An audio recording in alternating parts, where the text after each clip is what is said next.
নাম এবং আপনি কোথা থেকে এসেছেন, মানে বাংলাদেশে এই মুহূর্তে আপনি কোথায় আছেন? জি, আরেকবার নামটা বলতে হবে প্লিজ। জি সরি। হাই লিসেনার্স, আমি নাবিন আহমেদ, এসেছি পুরান ঢাকার পোস্তগোলা থেকে। আপাতত পোস্তগোলায় থাকছি। আহ, এই ঘটনাটা আমার সাথে ঘটে আপনার 2011 মার্চ মাসের সময়। তখন আমি জব পারপাসের কারণে বাহরাইনে ছিলাম।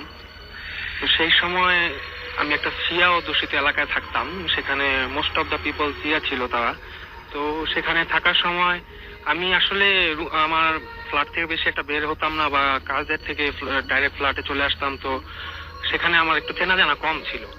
তো একদিন আমার একজন ইন্ডিয়ান কলিগ, ওর নাম ছিল মুন্না, ও আমাকে বলতেছে যে আমি একটু রাজধানীর বাইরে থাকতাম, মানামা থেকে একটু দূরত্বে ছিল যেখানে থাকতাম। তো সে বলতেছে একটু মানামা যাওয়া দরকার, আমার কিছু শপিং করতে হবে, তুমিও চলে আসো, শপিং করে নেবে তোমার জন্য কিছু। তো আমি তার সাথে চলে যাই। তো আমাদের শপিং শেষ হতে হতে প্রায় রাত্র 9টার মতো বেজে যায়। তো 9টার মতো বাজার পরে আমরা সেখান থেকে, যখন আমাদের সাথে কোনো ট্রান্সপোর্ট ছিল না পার্সোনাল, তো আমরা যখন সেখান থেকে আসবো একটা পার্সোনাল ট্রান্সপোর্টের ব্যবস্থা করার জন্য যখন এগুলাম, দেখলাম যে না, সেখানে যেতে কোনো কারই রাজি হচ্ছে না। তো একজন ড্রাইভারকে পেলাম, সে বলল আমার একটা জরুরি কাজ আছে, আপনাদেরকে আমি আপনাদের যে অ্যাকোমোডেশনটা আছে সেটা শর্টকাটের পেছন দিকের রাস্তাটা দিয়ে আমি আপনাদের মেইন রোডে নামিয়ে দিব, কিন্তু ডাইরেক্টলি আপনাদের অ্যাকোমোডেশনের একদম সামনে অ্যাকুরেট আমি নামাতে পারবো না। তো আপনাদের সেখানে নামিয়ে দিব, সেখান থেকে আপনাদের হেঁটে চলে যেতে হবে। তো যখন আমি সেখানে নামলাম, আমরা রাজি হয়ে গেলাম, কারণ কিছু করার ছিল না, যেহেতু অন্য কোনো ট্রান্সপোর্ট পাচ্ছি না। তো ড্রাইভার আমাকে এবং মুন্নাকে সেখানে মেইন রোডে নামিয়ে দিয়ে চলে গেল। তো আমি ফার্স্ট লক্ষ্য করলাম যে সেটা একটা খোলা জায়গা ছিল, পেছন দিয়ে একটা মাঠের মতো, বড় বালুর মাঠের মতো, সেখান দিয়ে আমাকে যেতে হবে। তো আমি মুন্নার সাথে যাচ্ছিলাম, প্রায় সময় ছিল তখন রাত্র 10টা।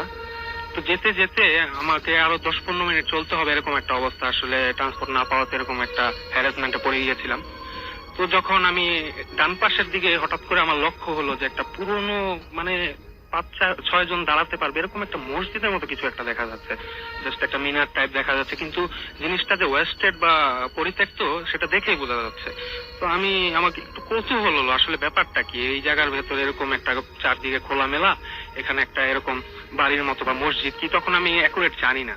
আমি মুন্না অনেক পুরনো লোক ছিল, সে বাহারাইনে অনেক দিন ছিল। তো তাকে আমি জিজ্ঞেস করলাম যে মুন্না ওটা কি। তো সে আমাকে বলতেছে, সে আমার প্রশ্নের উত্তর না দিয়ে আরো বলতেছে যে না, ওটা নিয়ে মাথা ঘামানো লাগবে না, তুমি আসো সামনে, ওখানে তাকায়ও না। তো আমার একটা ছোটবেলা থেকে অভ্যাস যে যেটা নিষেধ করে সেটার দিকে একটু ঝোঁকটা বেশি চলে যায়। তো আমি করলাম কি, আমরা ওটার একটু থেকে দূরত্ব যাচ্ছিলাম, তো আমি ওটার সামনে একটু চলে গেলাম। চলে যাওয়ার পরে মানে গ্লাস তো নেই, অনেক পুরনো একটা বিল্ডিং এর মতো, একতলা। তো ভেতরে অন্ধকার, কিছু দেখা যাচ্ছে না। হঠাৎ করে একটা খাক করে একটা শব্দ আসলো ভেতর থেকে, যেটা মানে আমার মনে হয় না কোনো মানুষের দ্বারা করা সম্ভব।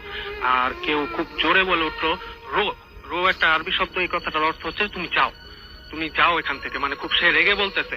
তো মানুষ নাকি সেটা দেখাও যাচ্ছে না অন্ধকারের কারণে। আর আমি একদম মানে শিখতে পিছনের দিকে এসে পড়ছি যখন সে এইভাবে একটা সাউন্ড এফেক্ট করছে।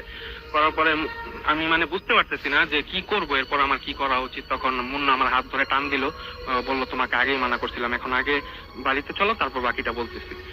তো সে পাশাপাশি ফ্ল্যাটে আমার থাকতো। তো সে যখন আমাকে নিয়ে গেল, যাওয়ার পরে আমি জিজ্ঞেস করলাম আসলে মুন্না আমার সাথে ম্যাটারটা কি হলো এটা। মুন্না বলতেছে যে দেখো, এটা তো একটা তোমার সিয়া মসজিদ ছিল, 20 থেকে 25 বছর আগে এখানে রেগুলার নামাজ হতো। তো একদিন একটা অ্যাক্সিডেন্ট ঘটে যায় এখানে, যেমন রাত্র এশার নামাজটা পড়ার সময় 7-8 জন মুসল্লি ছিল, ইমাম সাহেব সহ। তো সেখানে কোনো এক পর্যায়ে একটা অ্যাক্সিডেন্টের কারণে সেখানে একটা আগুনের সৃষ্টি হয়। তো আগুনের সৃষ্টি হওয়ার পরে বাকি মুসল্লিরা সব মোটামুটি ইনজুর্ড হয়ে বেঁচে গেল, ইমাম সাহেব বাঁচতে পারেন না, তিনি সেখানে অগ্নিদগ্ধ অবস্থায় মারা যান। তো এরপর থেকে জায়গাটা অ্যাকচুয়ালি হন্টেড হয়ে গেছে। তুমি নতুন, তো তুমি জানো না, আর আমি এই জায়গাটা সম্পর্কে জানতাম, এই জন্যই তোমাকে মানা করছিলাম।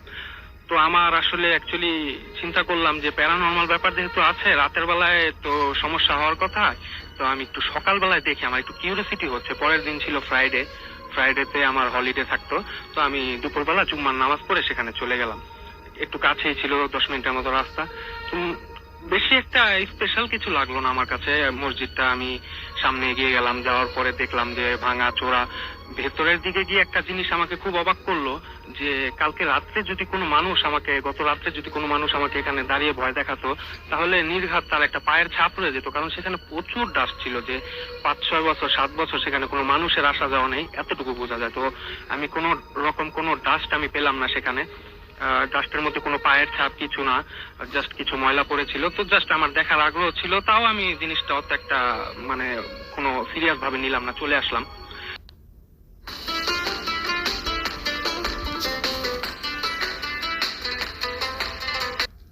তো সেদিন রাতেই আমার একটা অভ্যাস ছিল, একটা রাতের বেলা আমি অ্যাকোমোডেশনে ছাদে উঠতাম, যেটা কেউ উঠতো না অ্যাকচুয়ালি বেশি রাত্র হয়ে গেলে। তো আমি উঠতাম ছাদে, উঠতে ভালো লাগতো, আমার দূরের বিল্ডিং গুলো দেখতাম, ওগুলো ভালো লাগতো। তো সেদিন রাত 12টা বাজতেছিল, আমি উঠেছি, শুক্রবার দিন ছিল এরকম একটা। তো উঠার পরে পায়চারি করতেছি, একবার ছাদের দিকে আসছি কার্নিশের দিকে, আরেকবার আমি ব্যাক করেছি ওই সাইডে যাব। আমি দেখতেছি ছাদের একদম কার্নিশের কোনায় একটা মানে আমাদের বাংলাদেশে অ্যাকচুয়ালি জোব্বা বলে, এটা আরবিতে টোপ বলা হয়, হুজুরা যে ড্রেস গুলা পরে লম্বা ধরনের, এরকম একটা ধবধবে সাদা ড্রেস পরা একজন ভালো হাইটের লোক, আপনার প্রায় 6.5 ফুট এরকম হবে, পেছন ফিরে দাঁড়িয়ে আছে। তো আমার একটু কিউরিসিটি হলো, কারণ এই জায়গায় আমরা সব ইন্ডিয়ান বাঙালি এরকম এশিয়ানরা থাকতাম, বাট ওরকম কেউ লোকাল ছিল না। তো এই লোকাল মানুষটা কোথা থেকে আসলো আমার একটু জানার আগ্রহ হলো। আমি একটু সামনে এগিয়ে গিয়ে তার থেকে একটু পেছনে দূরত্ব বজায় রেখে তাকে সালাম দিয়ে জিজ্ঞেস করলাম যে মিনো ইনকা, এটা একটা আরবি শব্দ, যে এটার অর্থ হচ্ছে তুমি কে। এই কথাটা বলার পর মুহূর্তেই রাসেল ভাই সে ঘুরে তাকালো আমার দিকে, এত ভয়ঙ্কর তার লুক। সে তার চেহারার একটা সাইড একদম পুড়ে গেছে, আপনার চোখগুলো কিরকম জ্বলছে, একদম মানে একটা জন্তুর মতো, যে রাতের বেলা বিড়াল শিয়াল এইসব যে নিশাচর প্রাণীগুলো আছে এগুলার যে চোখগুলো জ্বলে, ঠিক এরকম একটা তেমন একটা ভঙ্গি ছিল। চোখগুলো তার জ্বলতেছে, সে ভয়ঙ্কর ভাবে আমার দিকে তাকিয়ে আছে। এটা দেখে আমি একদম মানে আমি কি করব, আমি কি ছাদ থেকে লাফ দিয়ে পড়ে যাব, আমি স্টিল হয়ে গেছি। ছাদ থেকে লাফ দিয়ে পড়ে যাবো না পেছন দিকে দৌড় দিব, আমার মাথায় কিছু আসতেছে না। তো এই সময়ের মধ্যে হঠাৎ করে দেখি তার মুখ লড়তেছে, সে কিছু বলতেছে, আমি এক নজরে তার দিকে তাকিয়ে আছি। সে আমাকে হিপনোটাইজ করে ফেলেছে অলরেডি। সে আমাকে আরবিতে একটা ওয়ার্ড বললো, আমার কানে ওয়ার্ডটা ছাড়া ছাড়া ভাবে আসলো, যে মিন্নাক ফি মত। এই কথাটার অর্থ হচ্ছে এখানে মৃত্যু আছে। এই কথাটা শোনার পর রাসেল ভাই আমি আস্তে করে চোখটা বন্ধ করে ফেললাম, এবং আমার জীবনে যা দোয়া দুরুদ আমি জানতাম সেগুলো মনে মনে পড়তে লাগলাম। তারপর 1 মিনিট হয়েছে কিনা আমি অ্যাকচুয়ালি জানি না, আমি আস্তে করে ভয়ে ভয়ে চোখটা খুললাম, দেখি যে না, সেই ছায়ামূর্তি আর সেদিকে নেই, সেখানে ছিল না সে। আমার শরীর থেকে দেখি ঘাম ছুটে গেছে। তো আমি তাড়াতাড়ি আপনার সেখান থেকে আবার রুমে ব্যাক করি। তো রুমে ব্যাক করার পরে পরের দিন চিন্তা করতেছিলাম এই ঘটনাটা কি কারোর সাথে শেয়ার করবো, যেহেতু একটা ডেভেলপড কান্ট্রি, কারোর সাথে এই ঘটনাটা শেয়ার করলে তারা মেন্টালি সিক ভাববে। তাছাড়া আমি নতুন ছিলাম, ভেতরে হেজিটেশন কাজ করতেছিল, তো আমি কাউকে এই ব্যাপারগুলো জিজ্ঞেস করিনি। এটা নিজের মধ্যে রেখে দিই, যে হয়তো হয়েছে কোনো একটা সমস্যা, আমার হ্যালুসিনেশন হতে পারে, নেক্সট টাইম মেবি হবে না, এরকম কিছু একটা ভেবে আমি জিনিসটা কারোর সাথে শেয়ার করি। তো সেই দিনে 3-4 দিন পরে আমি একদিন আমার কিচেনে রান্না করতেছি রাতের বেলা, সময় তখন আপনার প্রায় 10টা হবে। রাত্রে রান্না করতেছি, আপনার একটু রিচ ফুড খেতে মন চাচ্ছিল সেদিন। তো আপনার আমি পোলাও আর মাংস চুলায় চড়িয়ে আমি মাংসের ক্যাপসিকাম কাটতেছিলাম, নিচের দিকে তাকিয়ে কাটিং বোর্ডের উপর রেখে, আমার হাতে নাইফ ছিল, সেটা দিয়ে আমি ক্যাপসিকাম কাটতেছিলাম। তো হঠাৎ করে আমার মনে হলো আমার সামনে কেউ দাঁড়িয়ে আছে, কিন্তু সেই সময় কারো থাকার কথা না, যেহেতু আমি আমার ফ্ল্যাটের মেইন দরজাটা অলরেডি লক করা। তো আমি সামনের দিকে খুব কিউরিসিটি নিয়ে তাকায় যা দেখলাম, সেই ছায়ামূর্তিটা সে এবার আরো ভীষণ ভয়ানক দৃষ্টি নিয়ে আমার দিকে তাকিয়ে আছে, যে এখনই চোখ দিয়ে আমাকে ভস্ম করে ফেলবে। এদিকে আমার চাকু যে হাতে চলতেছে সেটাও আমার খেয়াল নেই, আমি একদম মানে দিক বিদিক হারা হয়ে গেছি, কি করব। তো আবারও 1 সেকেন্ড কি 2 সেকেন্ড এরকম আমি চোখটা বন্ধ করলাম, তারপর চোখটা খোলার পরে দেখি যে না, সে সেখানে নেই। আমি নিচের দিকে তাকিয়ে দেখি ক্যাপসিকামের বদলে ওইটাকে যখন দেখেছি আমি আমার হাতের উপর নাইফ চালিয়ে দিয়েছি। আমার হাতে এখনো দাগ রয়ে গেছে, এটা প্রচন্ড রক্ত পড়তেছে, ব্লিডিং হচ্ছে, ব্লাড একদম আপনার ফ্লোরে পড়তেছে, হোয়াইট ফ্লোর ছিল, তো ফ্লোরে একদম ব্লাডের দাগ বসে যাচ্ছে। তো এই দৃশ্য দেখার পরে আমি দৌড় দিয়ে আমার রুমে চলে গেছি, সেখানে গিয়ে কিছু ফার্স্ট এড লাগিয়ে চলে আসবো আবার কিচেনের দিকে, কারণ তখন আমার রান্নাটা চলতেছে। যে রান্নাটা কি খবর। তখন আমার সেন্স ছিল না যে আমি যে অলরেডি চুলায় আমার খাবার রেখে আসছি। পরে যখন ব্যান্ডেড করলাম, একটু ঠান্ডা হলাম, রিল্যাক্স হলাম ঘরে বসে, তখন আমার মনে পড়লো যে আমার রান্নাটা আমি চুলায় চড়িয়ে আসছি। তো গিয়ে দেখলাম চুলার ফায়ার ক্লোজ করা, যদিও আমি ক্লোজ করে যাওয়ার সময়টা পাইনি। আর যখন সবচেয়ে বেশি অবাক হলাম, যখন আমি আপনার যেই প্যানটার মধ্যে, সসপ্যানটার মধ্যে আমি পোলাও রান্না করছিলাম, সেটা যখন আমি ওপেন করলাম, দেখলাম সাদা পোলাও রক্তে লাল হয়ে আছে। সে একদম মানে বোঝা যাচ্ছে যে এটা ব্লাড। আরেকটা জিনিস আমি লোকেট করলাম যে আমি দেখে গিয়েছি যে ফ্লোরে আমার রক্ত পড়ছিল, তখন ফ্লোরে যে রক্ত পড়ে ফ্লোরে একটা স্টেন হয়ে গেছে, সেখানে বিন্দু মাত্র কিচ্ছু নেই, একদম নিট অ্যান্ড ক্লিন। কিন্তু আমার পোলাওয়ের মধ্যে এই অবস্থা। পরের দিন আর সহ্য করতে পারলাম না। পরের দিন সকালে সে পোলাওটা আমি আর ডাস্টবিনে ফালাই নেই, ওইভাবে রেখে দিছি। আমি সকালবেলা মুন্না, যে প্রথম থেকে আমার সাথে এই ঘটনাটার সাথে জড়িত ছিল, যে আমাকে নিষেধ করেছিল, যে শুভাকাঙ্ক্ষী আমার, তাকে আমি বললাম, সেই পোলাও ভর্তি পাতিলটাও দেখালাম। পরের দিন সকালেও সেটা এমনই আছে, একদম লাল হয়ে গেছে। তো তাকে দেখালাম, দেখানোর পরে সে বলতেছে, তোমাকে আমি নিষেধ করেছিলাম যে তুমি সেখানে যেও না, তারপরে তুমি গেলা, এটা এখন তোমার সাথে একটা প্যারানর্মাল ব্যাপার ঘটতেছে, এতে কোনো সন্দেহ নেই। তবে এটার থেকে তুমি কিভাবে বাঁচবে তার জন্য আমি তোমাকে এক জায়গায় নিয়ে যাব, সমস্যা নেই, তুমি ভয় পেও না, তোমার এটা নিশ্চিত কোনো একটা সলিউশন বের করতে পারবো আমরা। তো দুর্ভাগ্যবশত পরের দিন সকালে আমাদের যাওয়ার কথা ছিল, সেদিনই মুন্নার দেশের থেকে খবর আসে ওর ওয়াইফ একটু অসুস্থ, ও এমার্জেন্সিতে একটা ফ্লাইটে টিকিট বুক করে সে চলে যায় 6-7 দিনের জন্য, এমার্জেন্সি ছুটিতে চলে যায় দেশে। তো সেই সময়টা আমি মানে খুব ভয় পাই, মুন্নার জন্য আসলে ওয়েট করতে থাকি, কিন্তু না, সে তো সেদিন চলে গেল, সে আমাকে যেখানে নিয়ে যাওয়ার কথা ছিল এর আগেই সে চলে গেল। তো এই ঘটনার পরের দিন রাতের বেলা আমার অ্যাকচুয়ালি, আমি রুমের থেকে, আমার অ্যাটাচ টয়লেট ছিল না, রুম থেকে বের হয়ে আপনার ছোট একটা করিডোরের মতো ছিল, সেটার পর ছিল আমার টয়লেটটা। তো রাতের বেলা আমি 1টা বাজে এরকম সামথিং, অ্যাকচুয়ালি শিওর জানি না, খুব রাত, গভীর রাতই ছিল। তো আপনার আমি টয়লেটে যাওয়ার জন্য বের হয়েছি, ঠিক টয়লেটের সামনে দেখি সেই ছায়া মূর্তি একদম স্টিল দাঁড়িয়ে আছে, সেই ভঙ্গিতে সে তাকিয়ে আছে, কিছু বলতে চাচ্ছে আমাকে। আমি আবার এবার দৌড় দিতে পেরেছিলাম শেষ পর্যন্ত, পেছন দিকে দৌড় দিয়ে গিয়ে আমি রুম লক করে আর বের হই না। তো এখন দেখা যাচ্ছে এই ঘটনা কন্টিনিউয়াসলি হচ্ছে। পরের দিনও একই অবস্থা, সামনে দিয়ে দৌড় দিয়ে চলে যায়, একদম মানে একটা দেখতে পারতেছি যে একটা সাদা কিছু আমার সামনে দিয়ে দৌড় দিয়ে গেল রাতের বেলা যখন আমি টয়লেটে যেতে চাই। তো এই ঘটনার পর থেকে আমি রাতের বেলা টয়লেটে যাওয়াই বন্ধ করে দিলাম, রুমের ভেতর তালাবদ্ধ অবস্থা, নিজেকে সবসময় রাতের বেলায় 12টা বেজে গেলেই আমি তালাবদ্ধ করে রাখতাম রুমে নিজেকে, যে যাই হোক আমি বের হব না রুম থেকে, যাই হয়ে যাক, এনিথিং হ্যাপেন, আমি বের হবই না। তো আপনার এরকম চলতে চলতে খুব ভয়ানক অবস্থা, রাত্রে একদম ইনসমনিয়া, ভয়াবহ ইনসমনিয়া হয়ে গেছে, ঘুমাতে পারি না, রুমের ভেতর তালাবদ্ধ হয়ে বসে খালি দোয়া কালাম করি, কি করব কিচ্ছু বুঝতে পারতেছি না, দেশেও জানাতে পারছি না, টেনশন করবে বাড়ি ঘরে। তারপর মুন্না আসে 7 দিনের ছুটিটা শেষ করার পরে, আসার পরে আমি মুন্নাকে সব আবার খুলে বলি যে এই ধরনের ঘটনা হয়েছে। মুন্না বলে, আর এক মুহূর্ত দেরি করা যাবে না, তুমি আমার সাথে চলো। তো বাহরাইনে একটাই মাত্র মাজার আছে, সেটাকে নবী সালে রহমাতুল্লাহের মাজার বলে, সেখানে মুন্না আমাকে নিয়ে গেল। সেখানে একজন পাকিস্তানি খাদেম ছিলেন, যিনি খুবই বুজুর্গ লোক, আলেম লোক, তাকে দেখলেই মনের ভেতর একটা শ্রদ্ধা চলে আসে। সেই ব্যক্তির কাছে নিয়ে গেলেন। তো উনি, আমি কিছু বলার আগেই বললো, তোমার সাথে কি গত কয়েকদিন ধরে খুব খারাপ কিছু ঘটে যাচ্ছে বাবা? খুব সুন্দর করে উনি স্নেহ ভরা একটা কণ্ঠে বললেন। আমি তো সাথে সাথে মানে কেঁদে ফেলতেছি এমন অবস্থা। আমি বললাম, জি হুজুর, আমার সাথে এরকম একটা ঘটনা ঘটতেছে। তো বললো, আচ্ছা ঠিক আছে, তুমি একটু ডিটেলস আমাকে বলো, বাকিটা আমি দেখতেছি। তো ওনাকে আমি স্পেসিফিকলি বললাম সব ঘটনা। শোনার পরে হুজুর বললেন যে অ্যাকচুয়ালি তোমার বেশি আগ্রহ থেকে ওই জায়গাটায় যাওয়া উচিত হয় নাই, ওই মানুষটা আসলে অপঘাতে মারা গিয়েছে, তার আত্মাটা মেবি শান্তি পায় নাই এখনো, সেই জন্য সেটা সেখানে ঘোরাফেরা করে, হয়তো সেখান থেকে বের হতে পারে নাই, তুমি একটা তার জন্য হয়ে গেছো, তুমি যখন সেটার ভেতরে ঢুকছো তার জন্য বাইরের পৃথিবীটা দেখা আরো সহজ হয়ে গেছে। তো সে তোমার পেছনে আসছে, অবশ্যই ক্ষতি করবে, তা তোমাকে কিছু আমি ইনস্ট্রাকশন দিচ্ছি, এটা অনুযায়ী চলতে পারলে তুমি বেঁচে যাবে ইনশাল্লাহ। তো তিনি আমাকে বললেন যে তুমি প্রথম যে কাজটা করবে, আজকেই তুমি তোমার অ্যাকোমোডেশনটা সেখান থেকে দূরে কোথাও শিফট করো। আর প্লাস তিনি 2টা তাবিজ দিলেন আমাকে, একটা বললেন ডান হাতে পড়তে হবে, আর একটা কোমরে, এবং আরো ইনস্ট্রাকশন দিলেন যে তুমি যখন দেশে যাবে, যদি তুমি হলিডেতেও যাও, লিভেও যাও, তখনও তুমি এই তাবিজ দুটো অবশ্যই পড়ে যাবে না, এখানে স্থানীয় যে সমুদ্রটা আছে সেটার মধ্যে তুমি এই তাবিজ দুটো খুলে ফেলে দিয়ে যাবে। তো আমি ওনার ইনস্ট্রাকশন মেনে নিয়ে চলে আসি। চলে আসার পরে আমি সেই মতে কাজ করি। পরের দিনে আমি আমার অ্যাকোমোডেশনটা শিফট করি বাহরাইনের রাজধানী মানামার দিকে। আর ওনার তাবিজ দুটো সেদিনই আমি পরে নিয়েছিলাম। তো এরপর থেকে রাসেল ভাই আমি আসলে দুঃস্বপ্নে জিনিসটা দেখতাম, কিন্তু আমার সামনাসামনি আর ওইভাবে আমাকে ফেস করতে হতো না। তো আমি আপনার 31 ডিসেম্বরে দেশে আসি। এর একদিন আগে আমি ছুটিতে আসার আগে আপনার গিয়ে সমুদ্রের পাড়ে গিয়ে আমি এই দুইটা আপনার সমুদ্রে ফেলে দিয়ে আসি, এই দুইটা তাবিজ।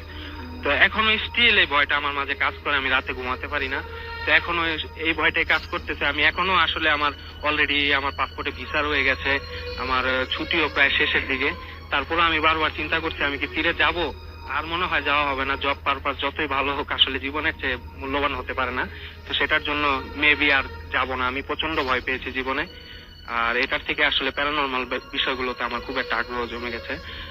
যাই হোক রাসেল ভাই, এই ছিল আমার ঘটনা। ধন্যবাদ। আপনাকে অনেক ধন্যবাদ। আপনারা সবসময় একটু বড় ধরনের ঘটনা শুনতে পছন্দ করেন বলতেন, এবং সবসময় বড় ধরনের ঘটনা মানেই যে জমজমাট হবে সেরকম না। তবে এই ঘটনাটা আমার কাছে অনেক ভালো লেগেছে এবং আশা করছি যে একইভাবে আপনাদেরকে অনেক আনন্দ দিতে পেরেছে। এটা আমরা চলে যাচ্ছি এখন আমাদের পরবর্তী অতিথির কাছে, এবং আমি শুরুতে জানতে চাইবো যে আপনি কোথা থেকে এসেছেন? আমি এসেছি পটুয়াখালী 2 নং বাদঘাট থেকে। পটুয়াখালী থেকে এসেছেন উনি, এবং বুঝতেই পারছেন যে এত রাত্রে আসলেই পটুয়াখালী থেকে এসে কেউ এখানে মজা করতে আসেনি, আপনাদের ঘটনা শোনাতে এসেছেন এবং অনেক কষ্ট করে এসেছেন আপনি। আপনাকে অনেক ধন্যবাদ।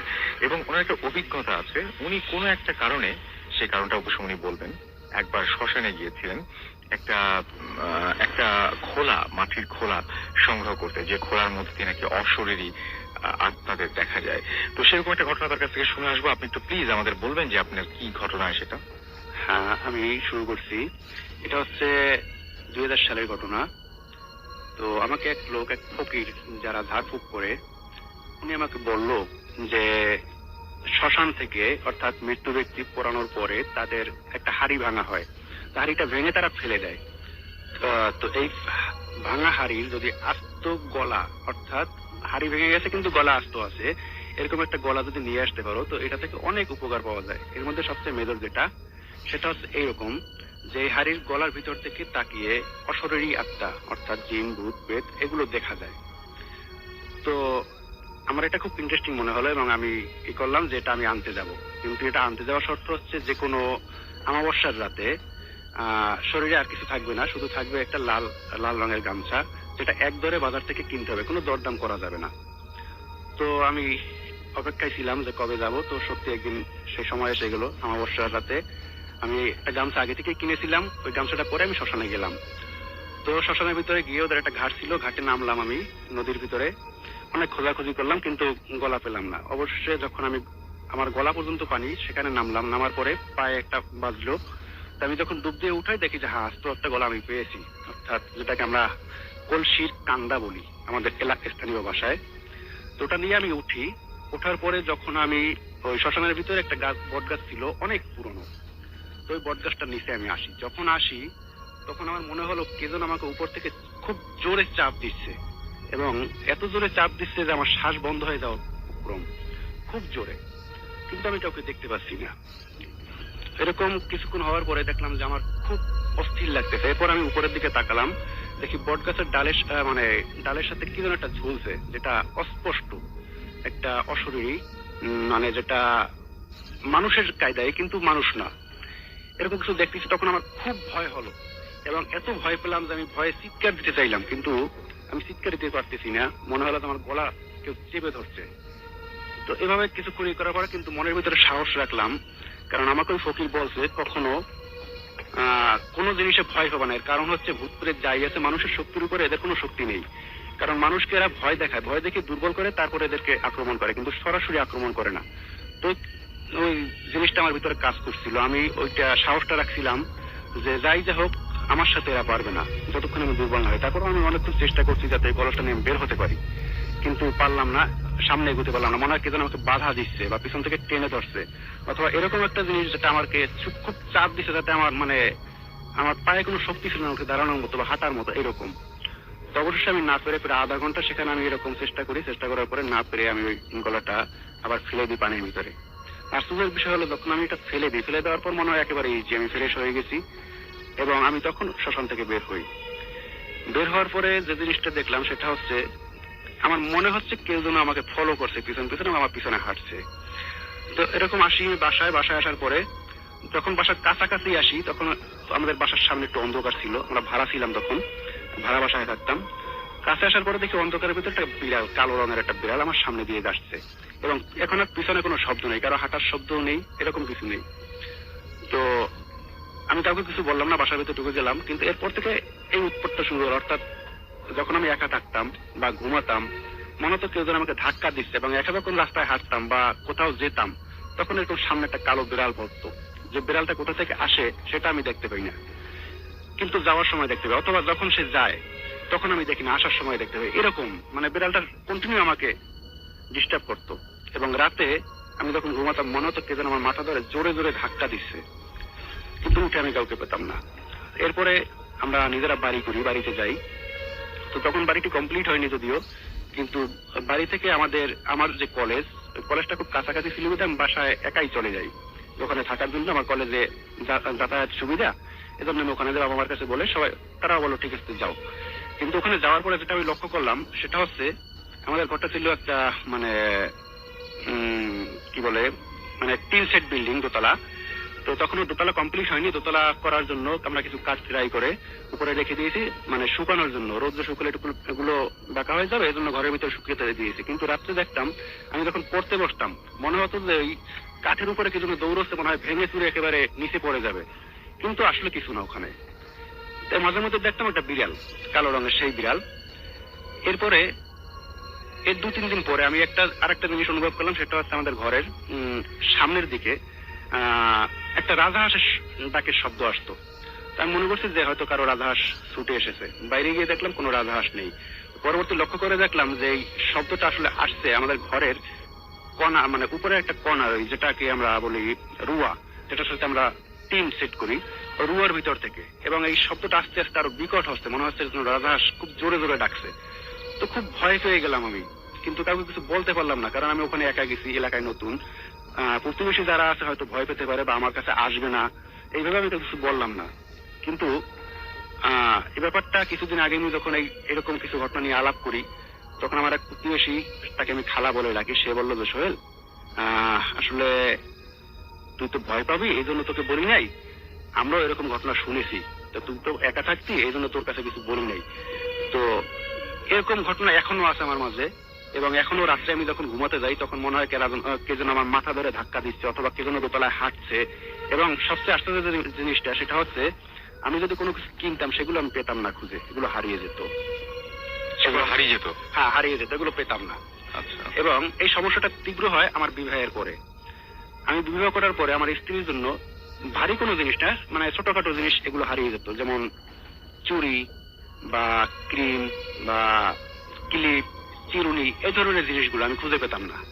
নতুন এনে দিলে ওটা দেখা গেছে ব্যবহারের আগে ওটা খুঁজে পেতাম না, চলে যেত, কে নিয়ে যেত বা ব্যবহারের আগে। হ্যাঁ, ব্যবহারের আগেই। তো আমার স্ত্রী, তাকে বলতাম না আমি, কারণ সে ভয় পেয়ে যেতে পারে, এই জন্য আমি আমার মায়ের সাথে শেয়ার করতাম, আমার বোনদের সাথে। তো সবাই উড়িয়ে দিত যে না এটা আসলে। একদিন রাত্রে আমি একটা পেস্ট কিনে আনি, তো পেস্টটা আনার পরে আমার মনে আছে স্পষ্ট, আমি র্যাকের উপরে রাখার পরে পরদিন সকালে যখন পেস্টটা খুঁজে আমি খুঁজে পাই না। তো ওই দিন আমাদের বাসা আমার মেজ বোন বেড়াতে আসে, তো আমি যখন এটা নিয়ে চিল্লি করতেছি যে পেস্টটা কে নিল, কে নিতে পারে, তা কে উঠেছে, তখন আমার বোন বললো যে সোহেল তুই তো ভয় পাবি, আসলে তুই যে বলো আমি একটা ঘটনা দেখছি। তখন আমি বললাম যে আসলে কি? তখন সে বলল যে আমি যে রুমে ঘুমাই আমার বোন রাত্রে তার নিচে, ঠিক নিচেই আরেকটা রুম ছিল, ওই রুমে সে ঘুমাইছে, রাত্রে জানলা খোলা ছিল। তো সে বললো সোহেল আমি রাত্রে যেটা দেখেছি সেটা দেখছি দুটি ছায়া মানুষের মূর্তির মতো, যারা অনেক লম্বা, এবং আমি তাদের কোমর পর্যন্ত দেখতে পেয়েছি, বাকি আর দেখতে পারি নাই। তো দেখছি ওই দুটো তোদের জানলার সোজা, তারা যেন কি করছে, ওই জায়গায় নড়াচড়া করছে। তা আমি দেখে ভয়ে আমি আর উঠিও নাই, জানলাও বন্ধ করিনি। এর কিছুক্ষণ পরে আমি মানে ভয়ে চোখ বন্ধ করি, এবং কিছুক্ষণ পরে যখন চোখ খুলি দেখি ছায়া দুটো আর নেই। তো তখন আমার স্ত্রীও ভয় পেয়ে গেল। এর ঠিক কিছুদিন পরেই রমজান মাস এলো। তো রমজানের আগে আমার স্ত্রী বললো যে আমাকে একটা চিরুনি নিয়ে আসার জন্য। তো চিরুনিটা যখন নিয়ে আসি, রাত্রেবেলা চিরুনিটা খুঁজে পাই না। ঠিক 15 দিন পর আমি চিরুনিটা খুঁজে পাই, এবং পাওয়ার পরে আমি স্ত্রীকে বলি যে তোমার চিরুনি কি পাইছো? সে বললো যে না আমি পাইনি। এরপর আমি বললাম যে চিরুনিটা উই। তখন সে দেখেও আশ্চর্য হয়ে গেল, তাহলে চিরুনিটা আসলো কোথা থেকে। তো আমি কিছু বললাম না, আম্মাকে ডাকলাম যে আম্মা এই ঘটনা দেখো, তো সেও কিছু বললো না, তো আমি সিনেমাটা পুড়িয়ে ফেললাম। তাই পুরানোর পরে এরপর আর কোনো জিনিস হারানো যায় নাই, কিন্তু এখন যেটা আছে সেটা হচ্ছে এখনো মাঝে মধ্যে মানে আমি যদি একা থাকি তাহলে হাঁটার শব্দ পাই, একটা মানুষ হাঁটলে একটা রেসপন্স হয়, এইটা পাই এবং মনে হয় যেন কে আমাকে মাথা ধরে ধাক্কা দিচ্ছে। এখনো পর্যন্ত আপনার প্রত্যেক রাতে এটা মনে হয়? হ্যাঁ এখনো হয়, কিন্তু একা থাকি যখন একা থাকেন। সো বুঝতেই পারছেন যে এরকম একটা যন্ত্রণা নিয়ে টিকে থাকতে হচ্ছে তাকে, এবং একটা ভুলের কারণে আমরা অনেকে ট্রাই করতে চাই, অনেকে অনেক মজা করতে চাই সমস্ত জিনিসটা, সবকিছু জিনিস নিয়ে মনে হয় মজা করাটা ঠিক না।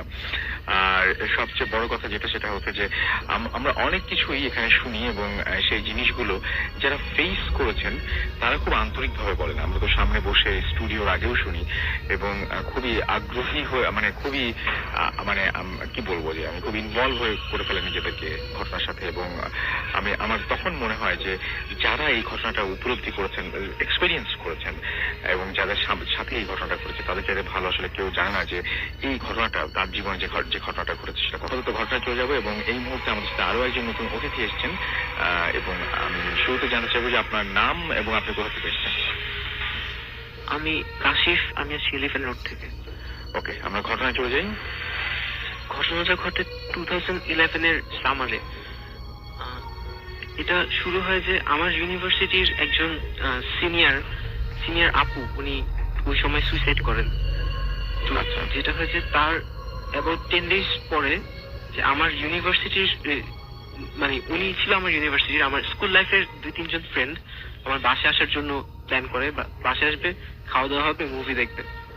তো তখন ওরা বলে যে আচ্ছা ঠিক আছে দোস্ত, একটু মানে আমরা 4জনই হচ্ছে খুব হররের ফ্যান ছিলাম, কিন্তু মানে আমার বাদে বা অন্য কারো লাইফে তেমন কোনো এক্সপিরিয়েন্স হয়নি।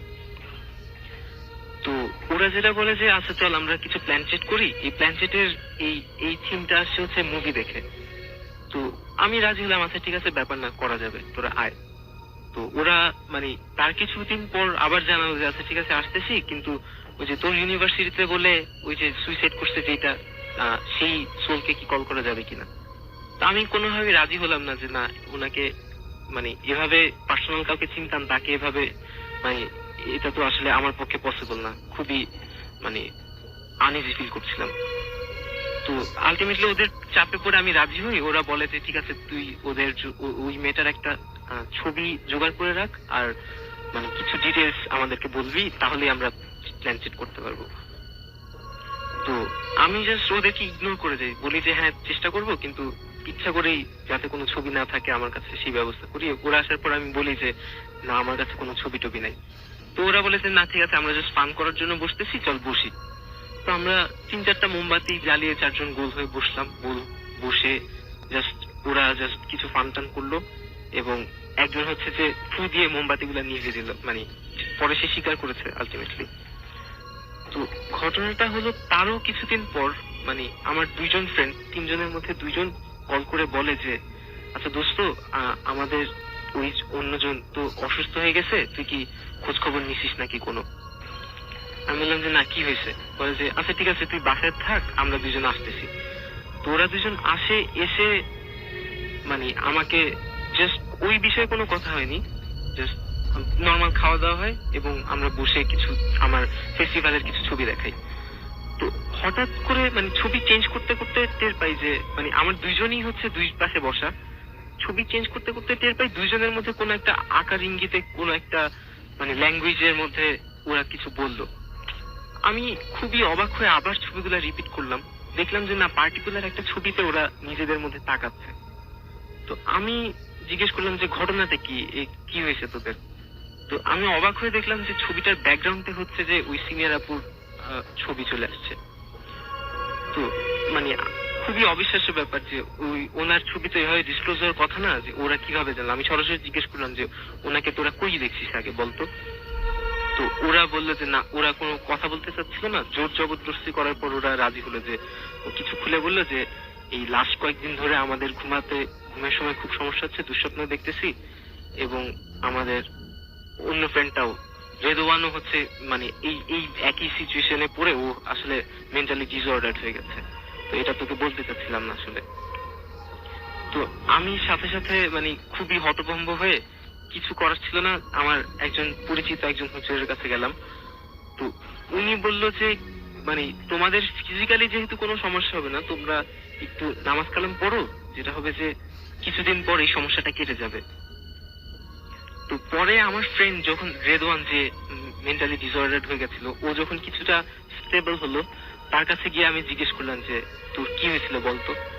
ও বললো যে ওই দিন রাতে ফিরার পরেই ও যেটা দেখেছে যে মানে মিডনাইটে ওর কোনো কারণে ঘুম ভেঙে গেছে, দরজা লক করা ছিল, লক করা দরজা অটোমেটিক্যালি খুবই অবিশ্বাস্য ভাবে খুলে গেছে এবং মানে একটা মেয়ে ক্রল করে করে তার রুমে ঢুকতেছিল, হামাগুড়ি দিয়ে মানে বুকের উপর ভর দিয়ে সে জাস্ট হাত দিয়ে আগে আগে ঢুকছিল। দেখা যাচ্ছিল যে তার পিছন দিকে পুরা মানে রুমের ঠিক দরজার সামনে রক্তে পুরা ভেসে গেছে এবং মানে পায়ের দিকে পুরো স্ম্যাশড হয়ে রক্তাক্ত অবস্থা, হাড়গোড় বের হয়ে আছে।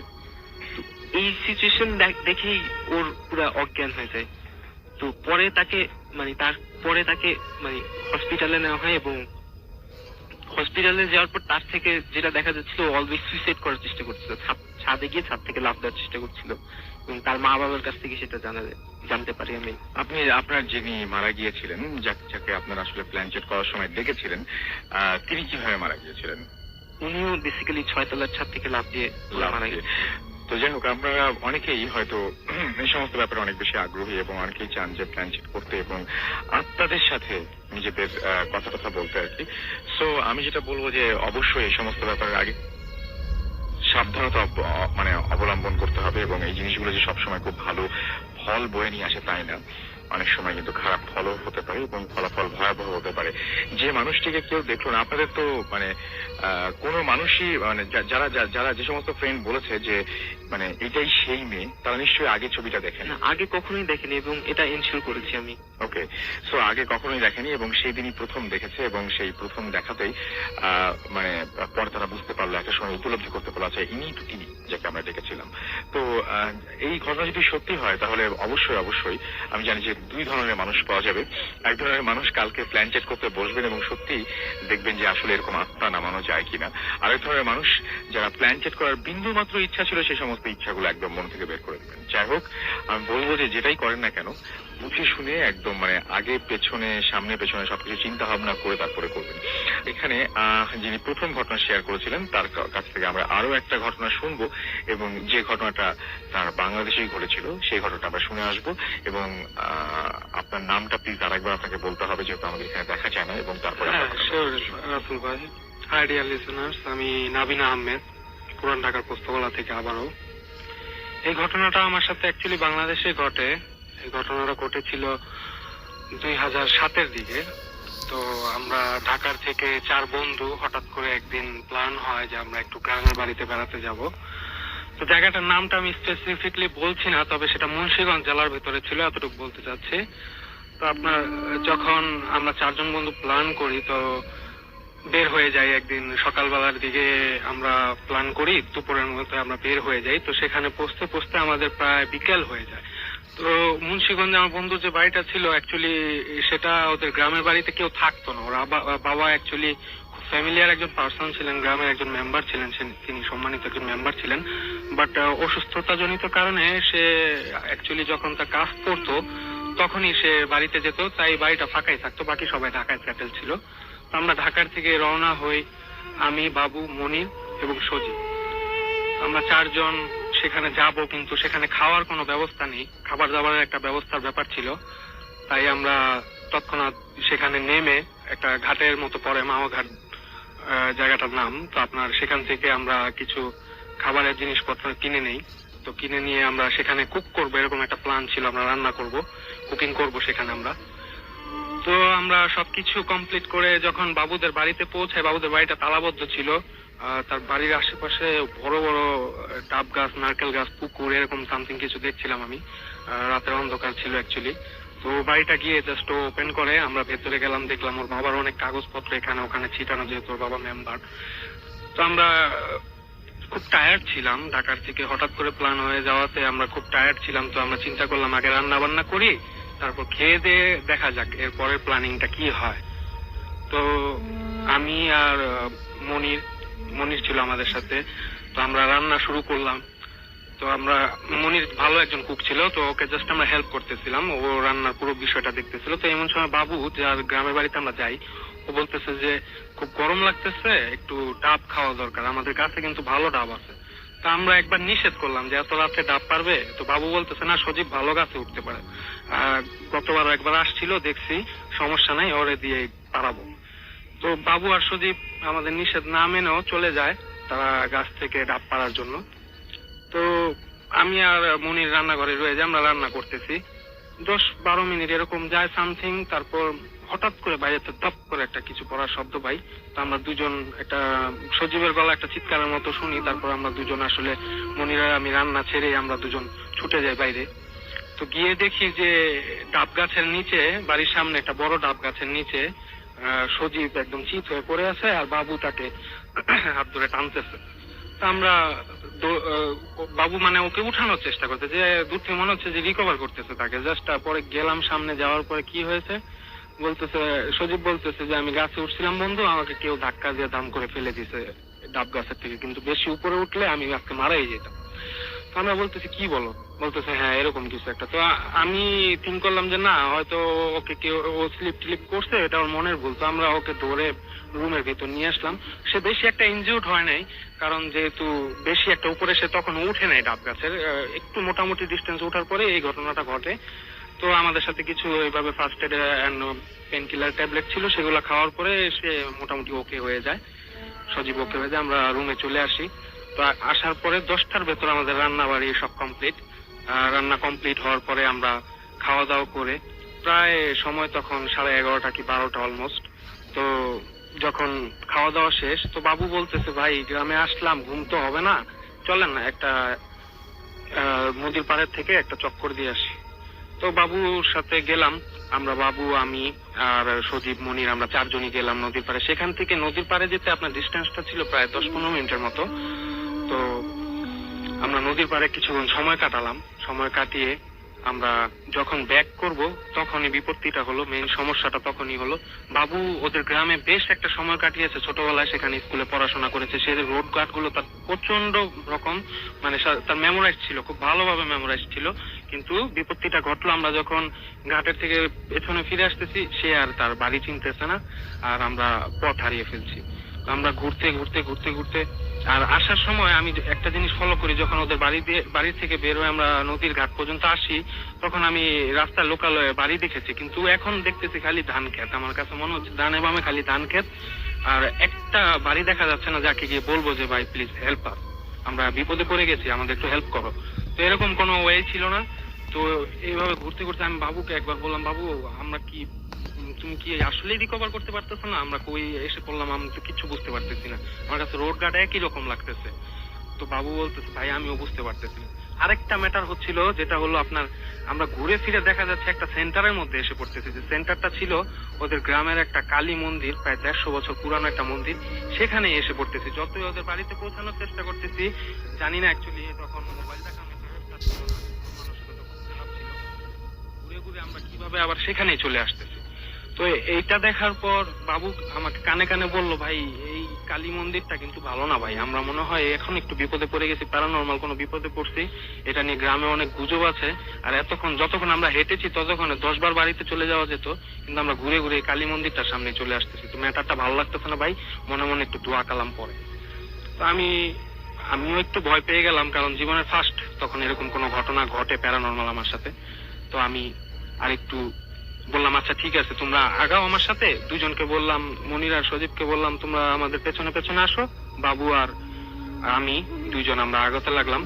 তো এগোতে এগোতে আমার কাছে আমাদের 4 জনই একসাথে ফিল করলাম যে আমাদের পেছন থেকে কেউ হাঁটে এখন। আবার মনে করেন আপনি যখন 4 জনের 8টা পায়ের সাথে সে তাল মিলিয়ে হাঁটতেছে, আর যখনই আমরা 4 জনে থেমে যাই তখনই সেও পেছন থেকে থেমে যাচ্ছে, একদম পিন ড্রপ সাইলেন্ট। যখন আমরা 4 জন থেমে যাই পেছন থেকে কোনো সাউন্ড নেই। তো অনেক কষ্টে, মানে ভয় হচ্ছে, আমি বুঝতে পারতেছি যে পেছনে তাকালে এখন ভালো কিছু দেখবো না, তারপরও দেখতে হবে, এই মানে কিউরিসিটি নিয়ে একটু পেছনের দিকে তাকিয়ে যা দেখলাম যে খুব 10-15 ফিট দূরে আমাদের থেকে খুব জরাজীর্ণ একটা কাপড় পরা, মানে হালকা চাঁদের আলো ছিল একটু দেখা যাচ্ছে, মানে একটা মহিলা, খুব লম্বা হবে, খুব লম্বা হবে, আপনার 7.5 ফিটের মতো এরকম লম্বা হবে। তার হাতগুলো প্রচন্ড লম্বা, এত হাইটের একটা মানুষ অথচ তার হাতগুলো মাটিতে আপনার ঝুলে আছে, এরকম একটা অবয়ব আমাদের ফলো করতেছে। আমরা যখন হাঁটি সেও হাঁটে, আমরা যখন থামি সেও থামে, কিন্তু অলওয়েজ সে একটা ডিস্টেন্স আমাদের সাথে মেনটেন করে চলতেছে। তো এইটা দেখার পরে আমি সামনের দিকে তাকিয়ে একটু জোরেই বলি, আমি বলি আর পেছনের দিকে কেউ তাকাও না তোমরা, যে সামনের দিকে আগাও আর দোয়া কালাম যা পারো সবাই পড়তে থাকো। এরপর মনে হয় রাসেল ভাই আর আধা ঘন্টা হেঁটেছি, সেটা কন্টিনিউ আমাদের ফলো করেছে। এতক্ষণ আমাদের মনের ভিতরে একটা, আমার পার্সোনালি যদিও তখন শেয়ার করিনি, পরে শেয়ার করা হয়েছে ব্যাপারটা, মানে একটা মনে হচ্ছে যে একটা ভারী স্টোন আমার মনের ভেতরে কেউ, বুকের উপরে কেউ রেখে দিছে, এত ভালো লাগতেছিল। একটু পরে মনে হলো যে না, এখন তো খুব রিল্যাক্স লাগতেছে। পেছনের দিকে আবার একটু ফিরলাম সাহস করে, দেখি যে না, সেই ছায়ামূর্তি নেই। আর একটু পরেই ফজরের আজানটা ভেসে আসে কানে, আর আমরা সারাটা রাত এভাবে চলেছি। এরপরে আমাদের 3 দিন থাকার প্ল্যান ছিল, আমরা শেষ পর্যন্ত বাড়িটা খুঁজে পাই বাবুদের। আমাদের সেখানে 3 দিন থাকার প্ল্যান ছিল, আমরা পরের দিনই ঢাকাতে ফিরি। এরপর বাবুর বাবার সাথে বাবু ঘটনাটা শেয়ার করে।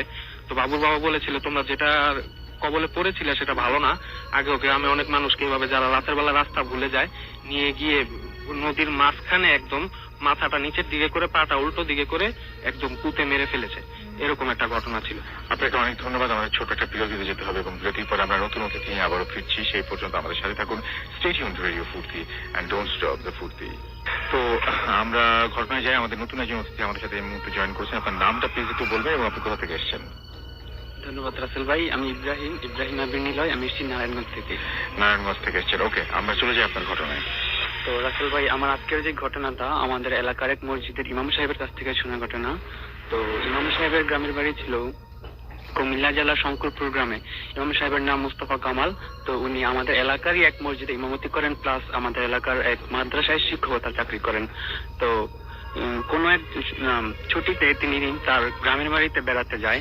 তো তার গ্রামের বাড়িতে আগে রাসেল ভাই আগেই বলে রাখা ভালো যে ইমাম সাহেব ছিলেন একাধারে, ইমাম সাহেব খুব আলেম এবং ধার্মিক একজন লোক ছিলেন। তো যেহেতু তিনি এরকম লোক ছিলেন, তিনি এভাবে, এছাড়াও তিনি আমাদের এলাকায় যদি কোনো মানুষকে জিনে বা ভূতে আসর করে রাসেল ভাই, তাহলে জিন ভূত ছাড়ানোর মতো ক্ষমতাও তার ছিল।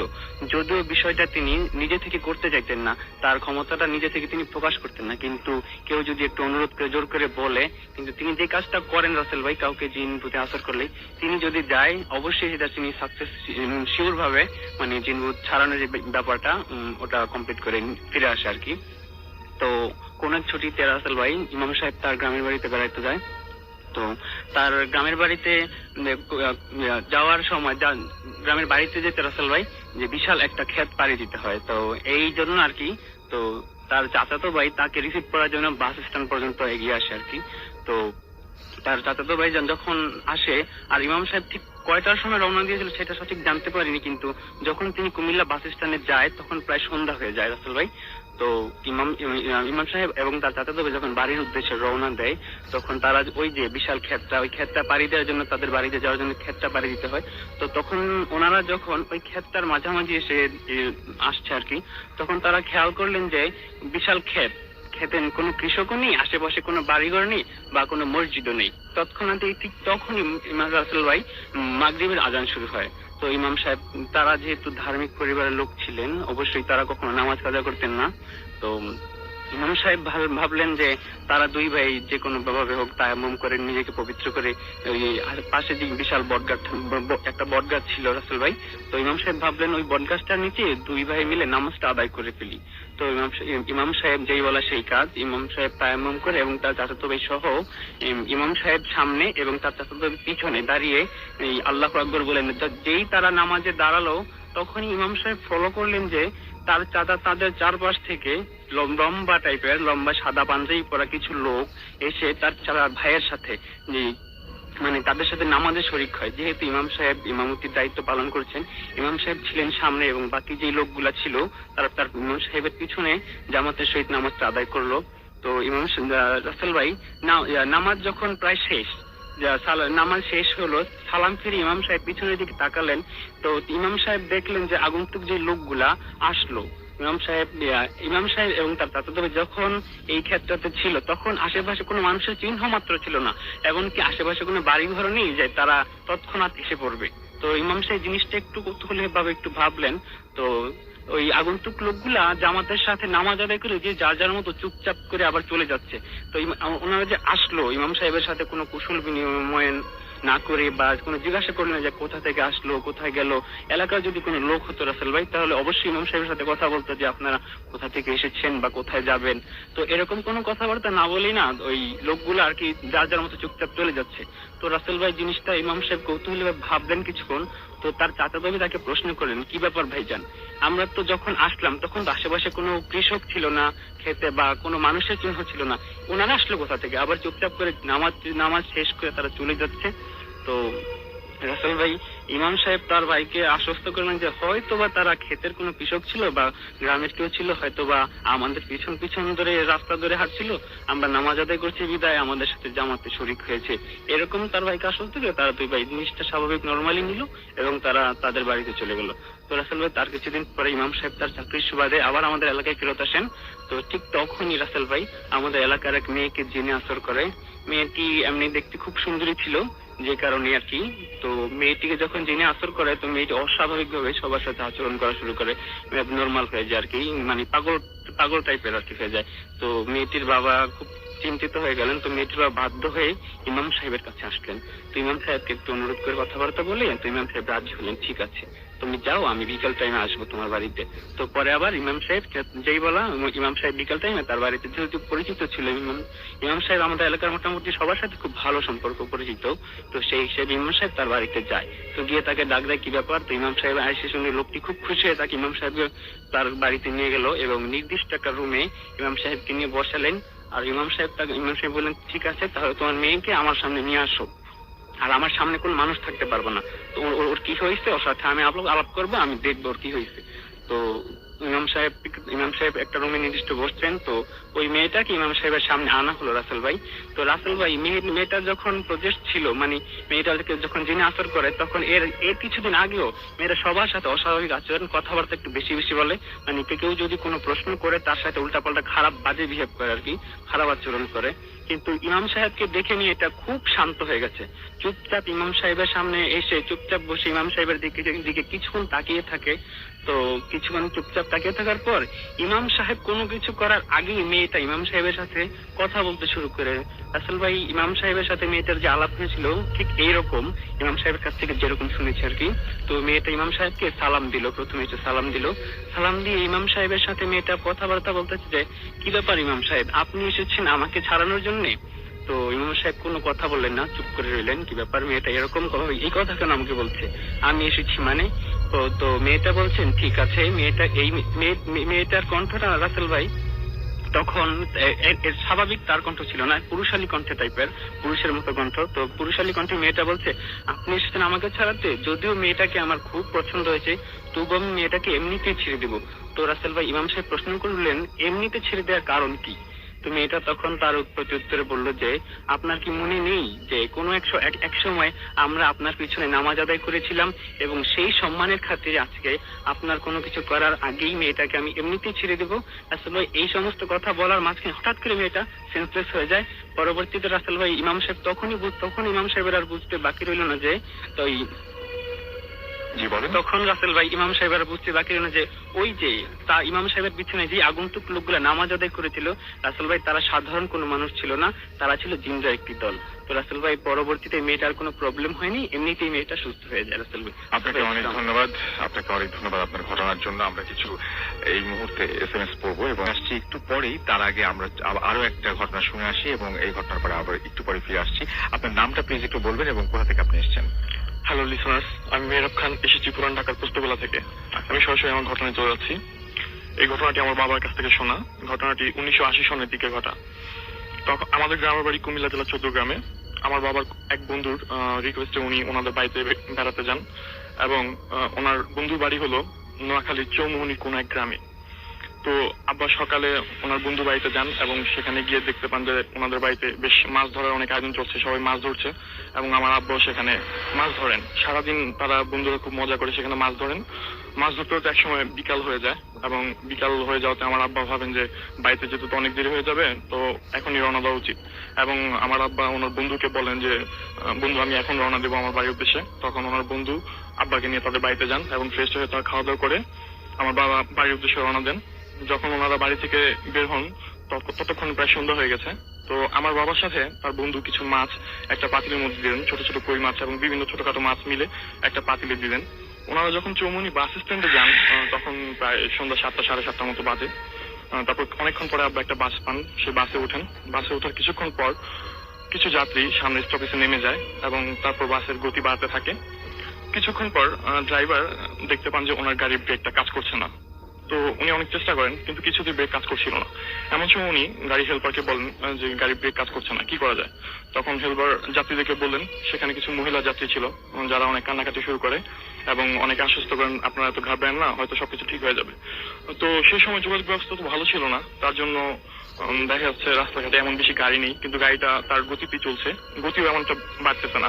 আর আমরা যেহেতু জানি যে গাড়ি অ্যাক্সিলারেটর না দিলে হয়তো স্পিডটা একসময় কমে আসবে যেহেতু চলন্ত অবস্থা আছে, কিন্তু আশ্চর্যজনক ব্যাপার গাড়ির স্পিড কিছুতেই কমছিল না, একই গতিতে ছিল। তো এমনি এমনি যেতে যেসব যাত্রীগুলো সামনে স্টপেজে নামবে তারা সেখানে নামতে পারেনি, সবাই গাড়ির মধ্যেই ছিল। তো আব্বা এমনটাই ভেবেছিলেন যে উনিও হয়তো আমাদের সেই স্টপেজে নামতে পারবেন না, আমাদের গ্রামের স্টপেজে। ঠিক আশ্চর্যজনক ব্যাপার, গাড়িটা আমাদের বাস স্টপে যখন আসলো তখন হঠাৎ করে থেমে গেল এবং গাড়ি থেকে গাড়ির ড্রাইভার হেল্পার নামলো, সাথে সাথে অনেক যাত্রীও নামলো। ড্রাইভার হেল্পার যেটা লক্ষ্য করলেন ওনাদের গাড়ির ব্রেক এবং এভরিথিং সবকিছু ঠিক আছে, বাট আশ্চর্যজনক ব্যাপার তাহলে কেন এভাবে ঘটছিল। তারপর যেসব যাত্রীগুলো সামনের পথে নামবেন তারাও সেখানে ভয়ের কারণে নেমে যান এবং আমার বাবা আমাদের গ্রামের উদ্দেশ্যে উনি একাই সেই পথ দিয়ে রওনা হন, সেখানে আর কোনো মানুষ যাননি ওনার সাথে। তারপর সেই মাছ ভর্তি পাতিল নিয়ে উনি মাথা নিয়ে হাঁটা শুরু করেন। তো সামনের পথটা একটা বিবরণ দিচ্ছি। সেই পথটা হলো এমন, চারপাশে খালি জমি এবং দুই পাশে দুটো খাল, মাঝখানে সরু কাঁচা রাস্তা, যেই পথটা ধরে আমাদের গ্রামের বাড়িতে যেতে হয়। তো আব্বু যখন সেই পথে হাঁটছিলেন, স্বাভাবিকভাবে আমার আব্বু অনেক সাহসী একজন মানুষ, তারপরেও কেন জানি সেদিন ওনার মনে অনেক ভয় কাজ করছিল। তো যখন সে খালের পথটায় যান তখন উনি কিছুক্ষণ পরে হঠাৎ লক্ষ্য করেন যে ওনার ডান পাশে কেউ একজন হাঁটছে এবং খালের ডান পাশে উনি তাকাতেই দেখেন মানুষের আকৃতির চেয়ে একটু বেশি একটি ছায়া ওনার পাশাপাশি হেঁটে যাচ্ছেন। আব্বু একটু ভয় পান এবং উনি সামনের দিকে তাকান, আর ওদিকে তাকান না, দোয়া কালাম যা পারেন করতে থাকলেন এবং দ্রুত হাঁটতে থাকলেন। কিছুক্ষণ পরে ওনার কৌতূহল জাগলো যে সেই জিনিসটা কি এখনো সেখানে আছে। আবার তাকালেন, তাকাতেই দেখলেন সেই জিনিসটা সেখানে নাই। যেই উনি বাম দিকে ফিরলেন সেই ডান পাশে জিনিসটি এখন তার বাম পাশে হাঁটছে।